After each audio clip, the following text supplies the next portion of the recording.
You're listening to the Emotional Abuse Recovery Podcast, episode number 66. So today I want to bring to you some information about the conscious versus the subconscious. If you have been listening to my podcast, you probably have a pretty good understanding of this. However, there are some things you might not know, and I think it's going to be really important to bring this to the light to help you become really skilled at identifying your subconscious beliefs, as well as knowing the difference between what's just a general thought and our conscious awareness, and what a subconscious belief is, and then how we can actually start to change that. So stay tuned, because I've got some new information that I really hope will help you out. Welcome to the Emotional Abuse Recovery Podcast, a podcast specifically designed to help you heal after a toxic or narcissistic relationship.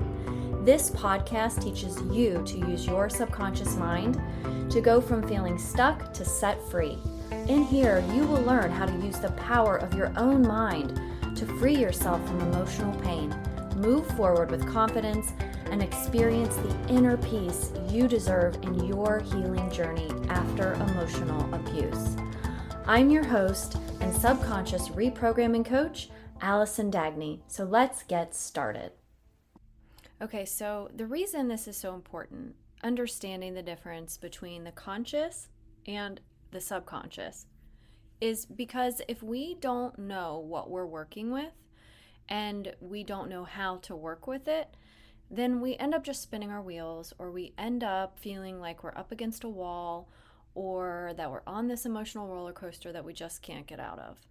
And the reason that I thought this would be relevant is because I was putting myself back in when I was really struggling and trying to think about what that was like when I was really, really struggling. And I remember saying to myself and out loud, I can't control how I feel. I can't control my emotions. I can't control that I'm feeling this way. My emotions are my emotions. And I didn't know at the time, but that just wasn't true. At that time, I wasn't armed with the information that I have now, and you only know what you know at that time of your life. And so for me, I just had this sort of overlying idea that I was at the mercy of my emotions, that they were out of my control, that there was no way for me to temper them, no way for me to change them. And what happened when I was believing this was that I truly was at the mercy of my emotions. I truly wasn't able to change how I was feeling.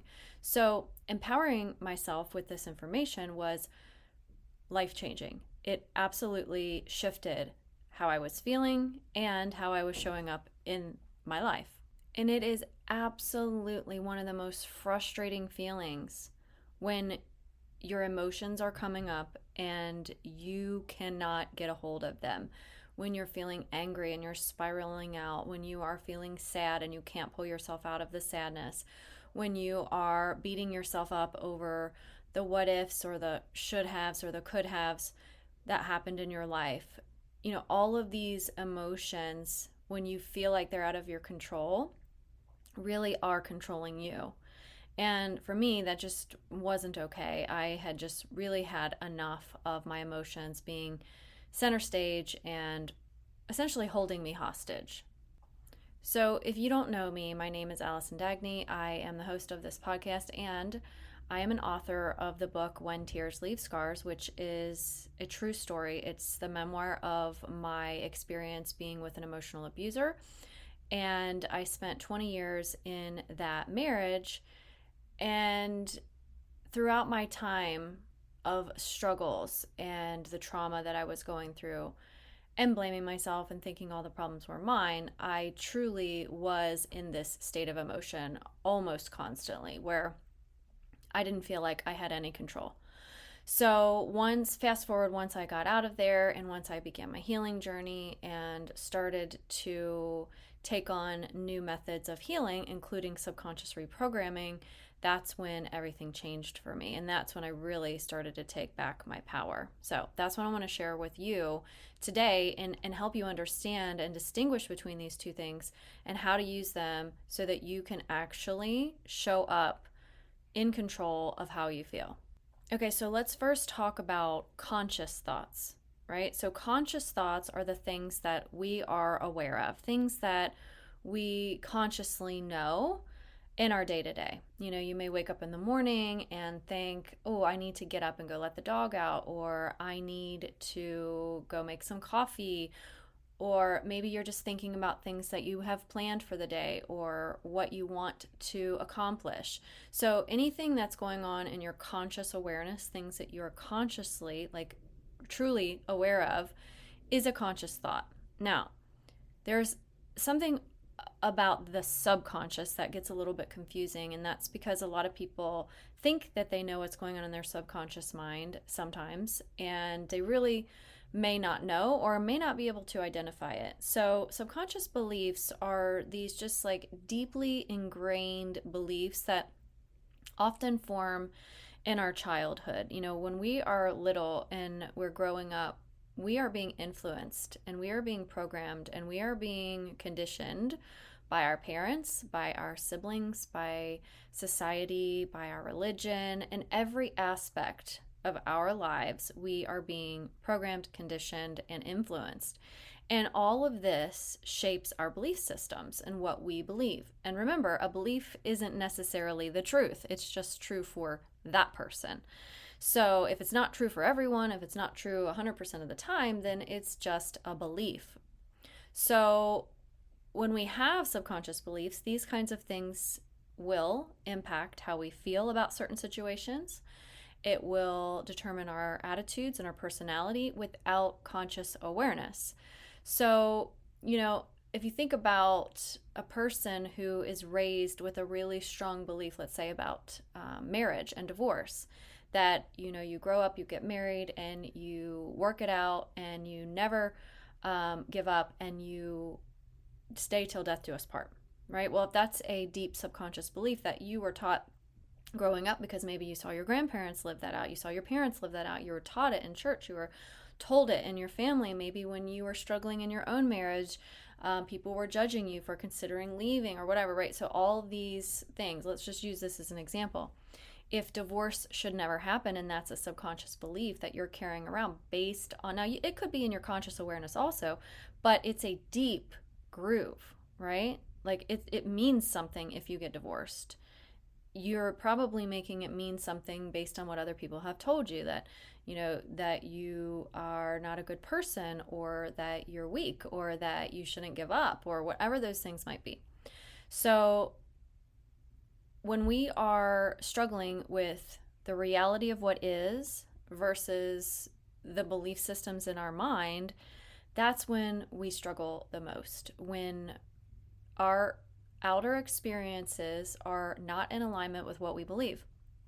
So if you end up in a divorce situation and your subconscious beliefs are that you should not get divorced, and all these other different ways that this may present itself, or that you may be saying it to yourself, then ultimately you are going to have an internal struggle.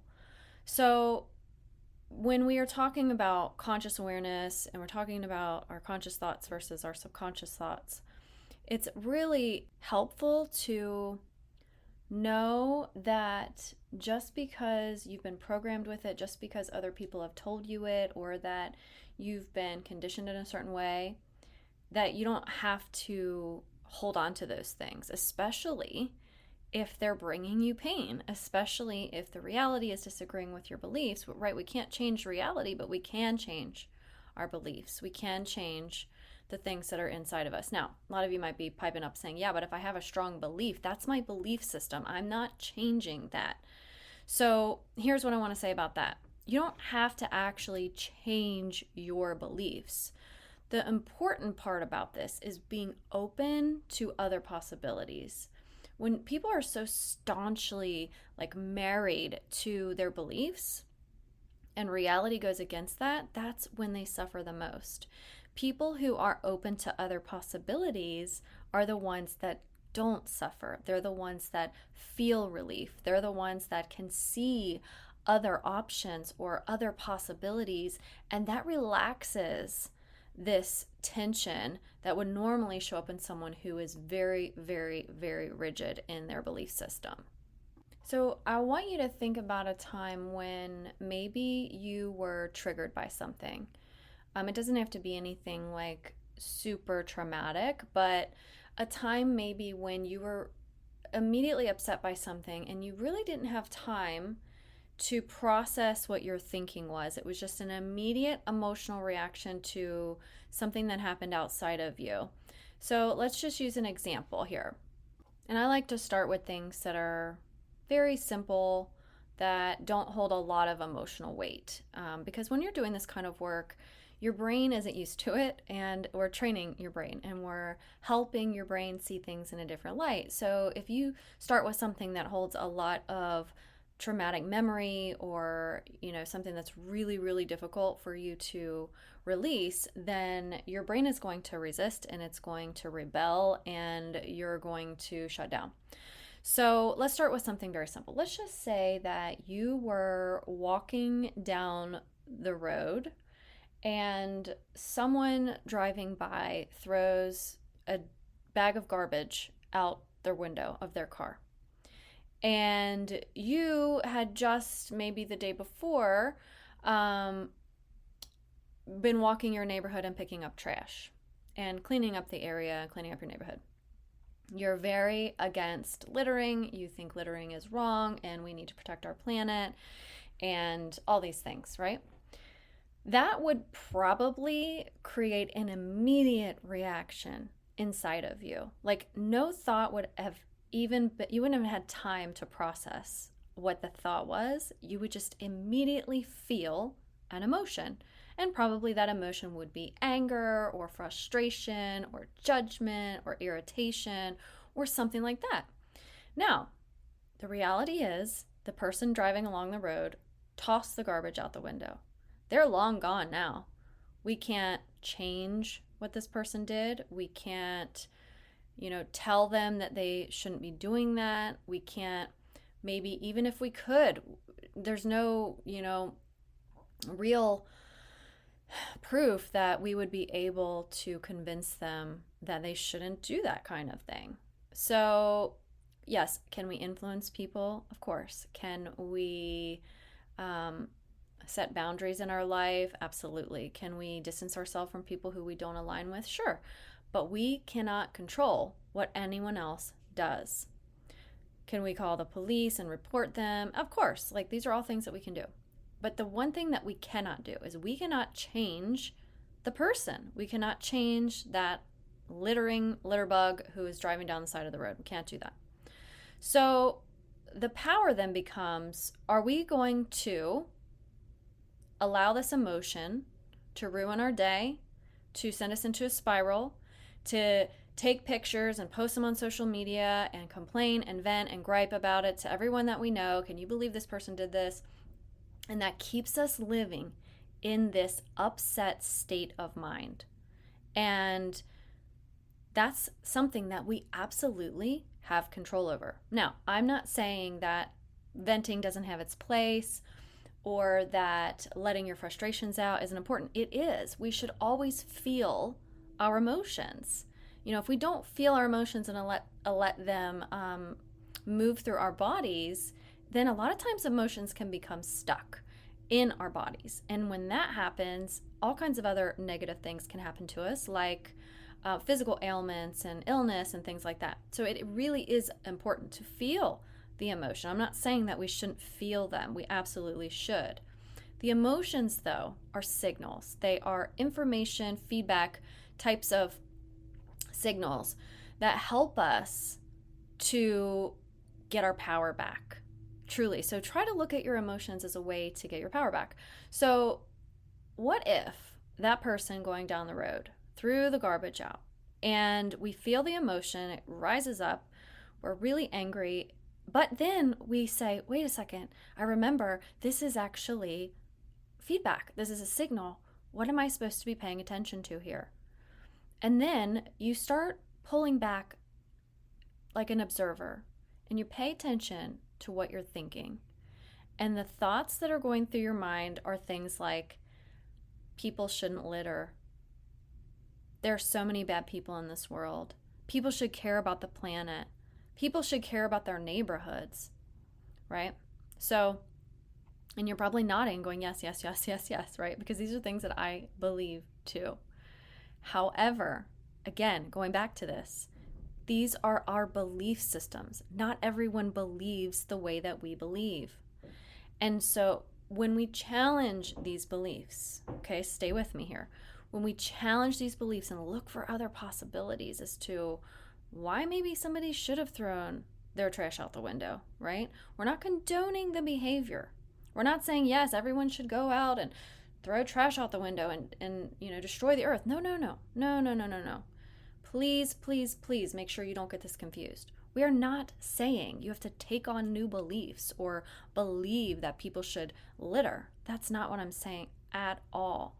What I'm saying is, in order for you to feel okay, even when other people go on being themselves and go on doing the things that they're doing, you have to be able to control your thoughts, because your thoughts are actually what impact your emotions, right? So if you can control the thoughts and challenge maybe some of those subconscious things that are going through your mind, you show up in a different light. You're probably feeling not so angry, not so irritated. Maybe you're feeling motivated to clean up the mess that someone else left behind. Maybe you are feeling motivated to put together a group of people that can have a weekly trash pickup around the neighborhood.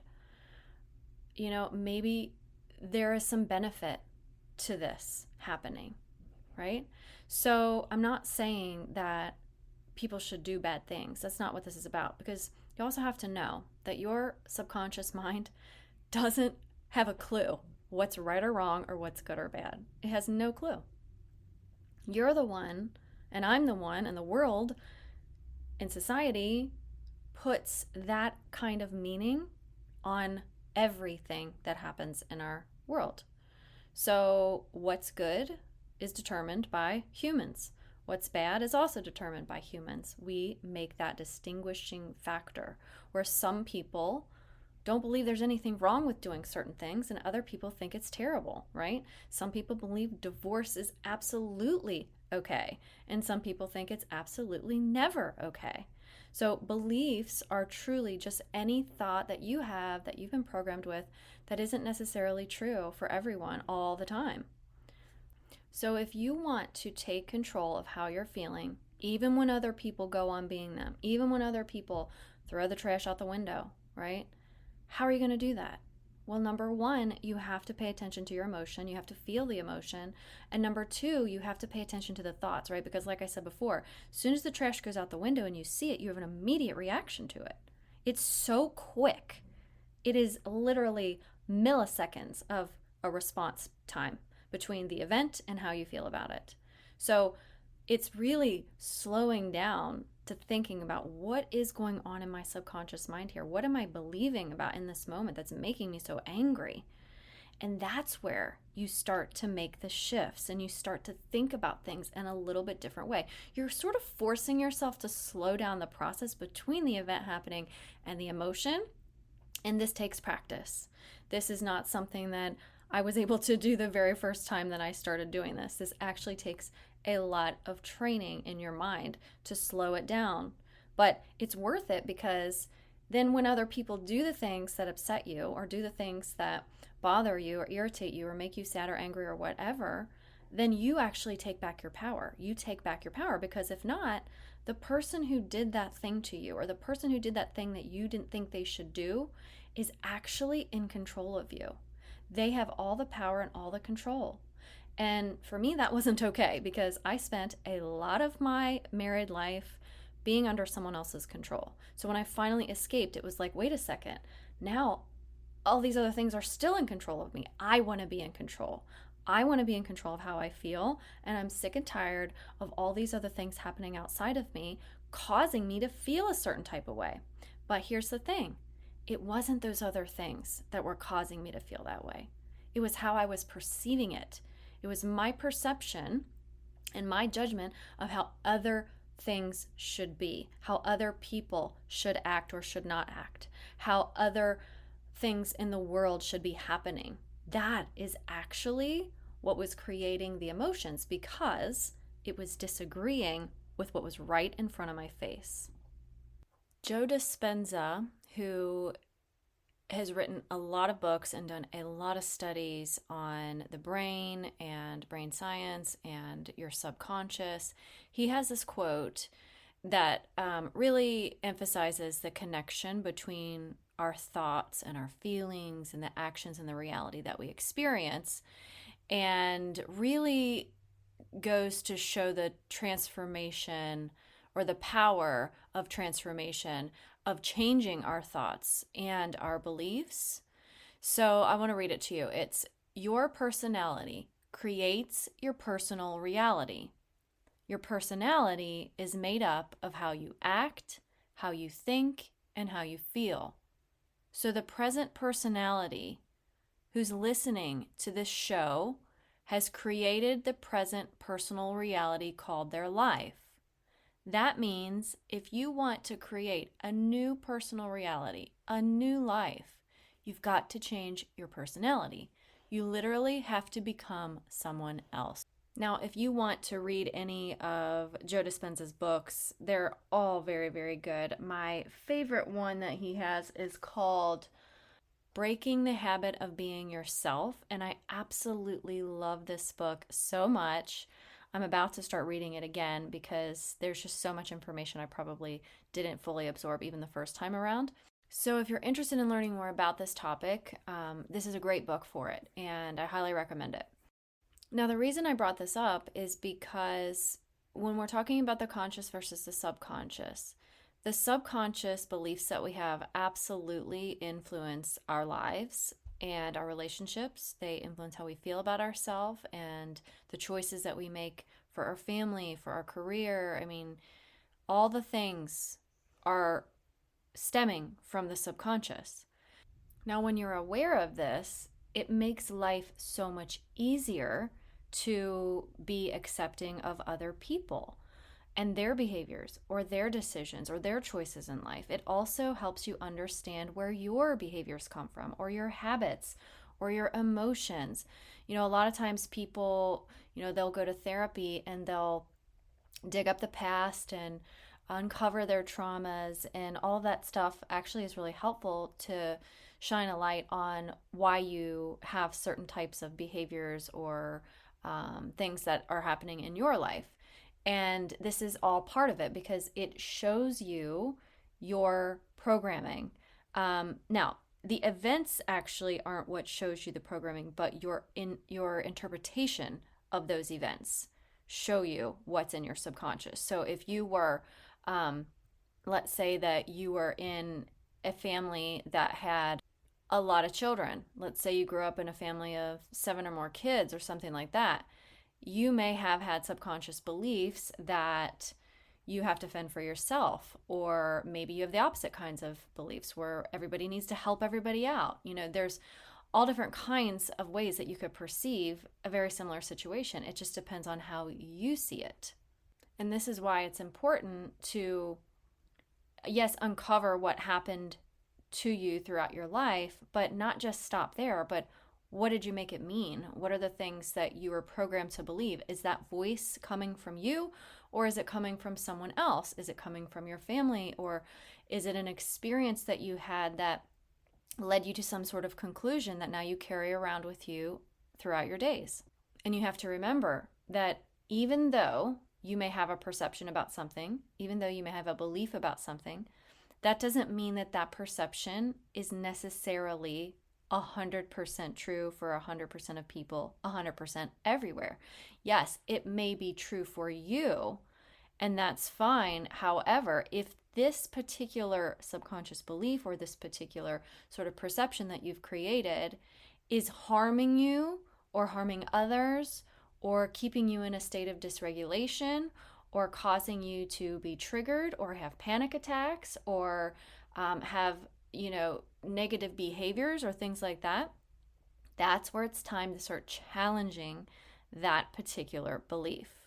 Not all beliefs are bad. If I believe inherently that I am a worthy human being, that is a great belief. That's not a bad thing. It doesn't cause me to do bad things to people. It doesn't cause me to harm myself. It doesn't cause me to go into rumination. So those kinds of beliefs are actually a positive thing to have. It's the ones that are creating these upsets inside of you. Those are the ones that need inspection. Those are the ones that need to be released. And again, I want to just reinforce this, that it's not about creating a new belief. It's not about adopting a new belief. It's not about throwing away the old belief, right? You can still believe whatever you want to believe. But when you open your mind up to other possibilities and consider these alternatives, right? Just because it's this way for you doesn't mean it's that way for others. When you start considering these things and these other possibilities, it releases the grip and you feel so much lighter. You feel, a lot of times people will say, I just feel so much more calm, or I feel so much more at ease when they start releasing these things. We're not saying you have to now all of a sudden change your belief system or believe something new. That's not at all what this is about. That's where a lot of times people get confused. It's not about that. It's truly just about relaxing that neural pathway in your mind so that you can breathe again, so that things aren't upsetting you the way they used to, so that your new automatic is more like a glass lake, like a calm, easy lake that you're staring at, like no rough waters, no, storms, anything like that. It's just calm. And that is, for me, a huge priority because I had lived in such a state of dysregulation for so long. I was in fight or flight response pretty much every single day of my adult life when I was married, and even after that, until I learned how to do subconscious reprogramming.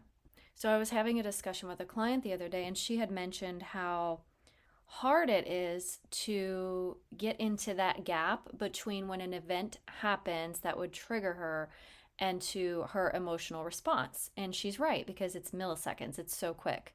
So to help you be more aware of your subconscious beliefs, you have to start by practicing being an observer of those thoughts. So I've said this before, look at your emotions as signals or alarms, and when those come up, just give yourself a moment to remind yourself that this is just a signal. And instead of having that immediate reaction, think to yourself, what am I thinking about? That's how you kind of create that gap there. This doesn't happen immediately, but once you start being aware of it, you'll practice it more and more and more. And practice with easy stuff. Just practice when you're driving, or practice when you are on the phone with someone in your family, or practice with your kids, like when your kids leave their dishes out or their socks on the floor, right? And you immediately get that response, like practice thinking, what is going on in my mind right now that's causing me to have this? And you'll notice how quick it happens, but then you'll notice that the gap starts to widen as you practice it. And it's in that gap where we can actually be very mindful of what's going on and we take back control. So my client, she was struggling with how some coworkers were showing up at work and how they were interacting with her, and it was highly triggering for her because of some previous trauma that she had. And after practicing this for some time, she came back to me and said, I started to look at this particular person and wonder what happened to this person that they would show up like that, to treat me in a certain type of way. I started to get really curious about what was going on inside of them, right? And so what she did here was she took the focus off of herself, because initially she was making it all about her. So that little bit of a gap between the way the person was treating her to how she was reacting actually gave her some space to reflect And in that space, she was able to create some ease for herself and not make it about her, not allowing that to disrupt her entire day, to spiral out for the week, so that she's ruminating and stressing and wondering why this person was acting this way. That little gap was actually the saving grace for her, because it gave her the space to figure out some things and to think about what else could be possible here, right? Oh, it's not me. Maybe it's just that this person has some other sort of programs running that cause them to show up the way that they show up, to act and behave or misbehave or treat people in a certain way that is unbecoming. So the conscious mind really tries hard to be in control, but it's only running 5% of the show. It's that willpower method, and that's why when you feel triggered by something, or if an event happens and then you have an immediate reaction, not a response, but a reaction, like a knee-jerk reaction, that's why you can't pull yourself out of that, because you're working with the conscious brain, which really doesn't have a lot of power. So working with the subconscious, which runs 95% of the show, is really where all of this gives you that control back to be able to feel how you want to feel, to change behaviors, to show up in life in a calm, peaceful, confident, like you name it, you insert the underlined word, however you want to be feeling. If you know how you want to be feeling, then you have to figure out what's in the way of that. And what's in the way of that is often, almost 99% of the time, in your subconscious mind. I know I have explained this before, but maybe this is the first time you're listening.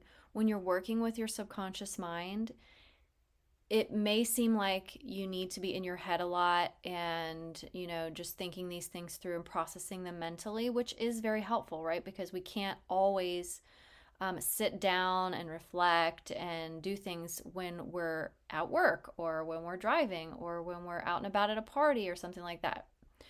However, you can put these things on paper, put them in a note in your phone, and come back to them later. It's not really doing you much of a service if you just allow these thoughts to continue to swirl in your mind. It's getting them on paper, inspecting them, questioning them, looking at them from different angles and different perspectives. How might other people actually think of these things? How might my sister interpret this? How might Oprah think about this? How might somebody who is really confident, what would they be believing, right? It's changing your perspective. I help people with this every single day, and it is absolutely and utterly life-changing because you're raising your consciousness. You're raising your level of conscious awareness by getting to your subconscious mind, because all those things that are underneath the surface are now up at the surface. And so when that's there, now you can easily get a hold of what is driving the show and make those changes in your brain, right? This is neuroscience. This is your brain taking a new neural pathway to create an automatic emotion or an automatic behavior for you. Your brain is habit-based. So this is not just like woo-woo or, like new age kind of stuff. This is actually rooted in science to help you change your brain. I also wanted to remind you that on October 25th, October 26th, and October 29th, I am doing my 3-day Thriver session. It's a free session for anyone who has experienced emotional abuse, toxic relationships, narcissistic abuse, to thrive. And I really wanted to make this a joyful experience, because I was thinking about when I was in the swamp and I just wanted to get out of all of this stuff. I didn't have this resource at that time. I didn't have the understanding of the subconscious mind or anything like that. And I was just spinning my wheels, going to therapy week after week and throwing money at my therapist for about 4.5 years. And I really wasn't feeling much different. And so what did I want back then? I wanted tools. I really wanted tools to be able to put into practice. I'm the kind of person that if you tell me how to do something, exactly how to do it to get there, I can put those actions into place and make it work. So I really craved having a tool.